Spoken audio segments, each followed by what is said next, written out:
వాళ్ళ ఆవేదన, వాళ్ళ బాధ, వాళ్ళు ఒకవైపు నీట్ ఎగ్జామ్ రాసి ఆ బాధకు ఆందోళనకు గురైన వాళ్ళు, ఒక ఒక మానసిక సంఘర్షణకు గురైన వాళ్ళని ఈ దేశం వాళ్ళు కాదని, లేకపోతే విద్యార్థులు కాదని మాట్లాడుతుంటే వాళ్ళు ఎంత బాధపడుతున్నారో నిన్న మన ఆ మీటింగ్లో అర్థమవుతా ఉంది.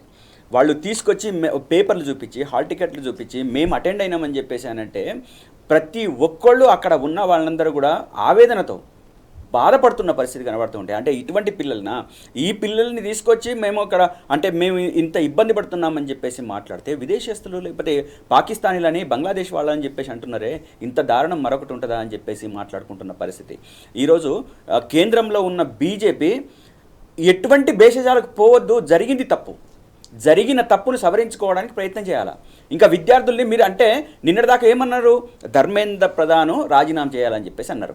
నీట్ పేపర్ లీక్ అయింది, దీనివలన మా భవిష్యత్ నాశనం అయింది, ఛిద్రమైపోయింది, మేము ధ్వంసమైపోయినాము, కాబట్టి ధర్మేంద్ర ప్రధాన్ వెంటనే రాజీనామా చేయాలని అన్నారు. ఒకవేళ ధర్మేంద్ర ప్రధాన్తో మీరు రాజీనామా చేయించకపోతే ప్రధానే రాజీనామా చేయాలనే డిమాండ్ వైపు వెళ్తామని చెప్పేసి నిన్న cockroach Janata party chief Abhijit ప్రకటించిన సందర్భం. అంటే దీన్ని మీరు అర్థం చేసుకోవట్లేదా? మీరు వీళ్ళు ఏమనుకుంటున్నారంటే పోలీసు ద్వారా, లాఠీల ద్వారా, లేకపోతే క్యాన్ల ద్వారా వీళ్ళ మీద ఇష్టం వచ్చినట్టు ప్రయోగం చేసి వాళ్ళని చెల్లాచెదరు చేయాలని చెప్పేసి, లేకపోతే ఎల్లగొట్టాలని చెప్పేసి, ఆ ఉద్యమం మీద ఉక్కు పదాన్ని మోపాలని చెప్పేసి అని అనుకుంటున్నారు. కానీ అంత తేలిక కాదు. మీరు ఎక్కడ చేస్తారు? జంతర్ మంతర్ దగ్గర చేస్తారేమో, ఒక పార్ట్నర్లో చేస్తారు. మొత్తం దేశవ్యాప్తంగా వస్తుంది కదా. ఈరోజు హైదరాబాద్లో కూడా ఉస్మానియా యూనివర్సిటీ కేంద్రంగా కూడా ఈరోజు పెద్ద ఎత్తున ఉద్యమం నడుస్తూ ఉంది. ఈరోజు మొత్తం దేశవ్యాప్తంగానే ప్రధాన నగరాలలో ఎక్కడెక్కడైతే పిల్లలు ఉన్నారో వాళ్ళందరూ అంటే విలేజెస్ నుంచి, గ్రామాల నుంచి వచ్చి ప్రధాన నగరాల్లో పెద్ద ఎత్తున నిరసన తెలియజేస్తున్న పరిస్థితి. ఒక అమ్మాయి ఇక్కడి నుంచి వెళ్ళింది, నేను అమ్మా నాన్నకు చెప్పలేదు, చెప్పకుండానే నేను వెళ్తున్నాను, ఎటువంటి పరిస్థితులను నేను ఎదుర్కొంటా, అక్కడ నాకు ఎవరు పరిచయం లేరు, పరిచయం లేకున్నా అక్కడ నేను మేనేజ్ చేసుకుంటాను, నేను వెళ్తాను, ఆ ధర్నాలో ఉంటాను, ఆ నిరసనలో ఉంటానని చెప్పేసి మాట్లాడుతున్న పరిస్థితి. అంటే మీరు పరిస్థితిని అర్థం చేసుకోరా? అర్థం చేసుకోకుండా వ్యవహరిస్తారా? వ్యవహరించి వాళ్ళని ఇంకా విదేశస్తులని లేకపోతే ఇంకొకటి అని చెప్పేసి మాట్లాడుకుంటుంటారా? ఇది తగదు. ఇది బీజేపీకి ఎంత మాత్రం తగదు. ఒకవేళ ఈ విధంగానే వ్యవహరిస్తే అతి తొందరగా మొత్తం దేశంలో ఉన్న జంజీ చేతులలో చావు దెబ్బ తినక తప్పదు. బీజేపీ చావు దెబ్బ తినక తప్పదు. ఇది చాలా చాలా కీన్గా అబ్జర్వ్ చేయాలి. మీకు కనపడట్లేదా? మీకు వినపడట్లేదా? శ్రీలంకలో ఏం జరిగిందో కనపడట్లేదా? బంగ్లాదేశ్లో ఏం జరిగిందో కనపడట్లేదా? నేపాల్లో ఏం జరిగిందో కనపడట్లేదా? మన కళ్ళ ముందు కనపడతా ఉంది కదా. జంజీ తిరుగుబాటు చేసిన తర్వాత, జంజీ ఆలోచన తీరు మారిన తర్వాత దీన్ని ఒక గుణపాఠంగా తీసుకొని ఈ దేశంలో ఉన్న యువతకు చక్కబెట్టాలి, సౌకర్యాలు కల్పించాలి, ఇటువంటి దారుణాలు జరగకుండా, లీకేజీల ద్వారా వాళ్ళ ప్రాణహాని అయ్యేటట్లు లేదా వాళ్ళ ప్రాణాలు పోయేటట్టుగా వ్యవహరించకుండా జాగ్రత్తలు పడాలి. కాబట్టి మేము నైతిక బాధ్యత వహిస్తాము, మేము ధర్మేంద్ర ప్రధాన్ని వెంటనే రాజీనామా తీసుకుంటాము అని చెప్పేసి అనకుండా పిచ్చి తుగులగా మాట్లాడుతున్నారు, పిచ్చి పాలన చేస్తున్నారు.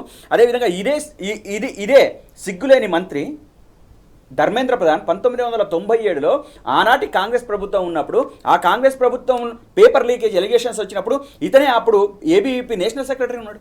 నేషనల్ సెక్రటరీగా ఉండి దానికి వ్యతిరేకంగా పోరాటం చేసి దెబ్బలు తిన్నాడు. సిగ్గు అనిపించట్లేదు దానికి? కొంచెమన్నా సిగ్గు, శరమం, మానం, మర్యాద అనేది మనకు ఉండాలి. నైతిక బాధ్యతలు ఉండాలి, బాధ్యతగా తీసుకోవాలి. ప్రభుత్వంలో ఉన్నాం, మన ఆయామంలో జరిగింది, మనం బాధ్యత వహిస్తున్న శాఖలో జరుగుతుంది, కాబట్టి నేను బాధ్యత వహిస్తానని చెప్పేసి అనుకోవాల్సిన బాధ్యత లేదా?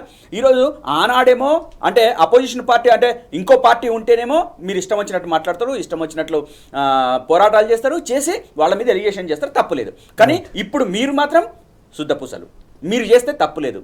మీరు చేస్తే ఏం చేస్తారు? వీళ్ళకి ఏం మాట్లాడతారు తెలుసా? ఆ ప్రభుత్వంలో జరగలేదు, అయ్యా బాబు జరిగింది కాబట్టే కదా వాళ్ళకి ఆ ఫలితాలు వచ్చినాయి. అప్పుడు అట్లా జరిగినాయి కాబట్టి ఆనాటి యువత కావచ్చు, ప్రజలు కావచ్చు వ్యతిరేకంగా ఉన్నారు. ఆ తర్వాత పార్టీలు ఓడిపోయినాయి. ఆ తర్వాత మళ్ళీ ఆ తప్పులు సరిదిద్దుకున్నారో లేదా గుణపాఠాలు తీసుకున్నారో మళ్ళీ తర్వాత వాళ్ళు వచ్చి మళ్ళీ అధికారంలోకి వచ్చారు.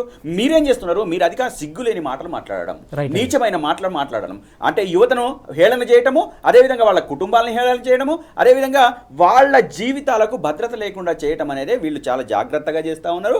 రేపు రాబోయే రోజులలో మొత్తం జెన్జీ వాడుతున్న ఫోన్ల మీద కూడా వీళ్ళు చాలా సీరియస్గా వాటి మీద బ్యాన్ చేసే పరిస్థితిలో ఉన్నారు. ఇప్పటికే జంతర్ మంతర్ చుట్టూ ఉన్న వాళ్ళందరూ అసలు ఫోన్లు పనిచేయకుండా చేసిండ్రు.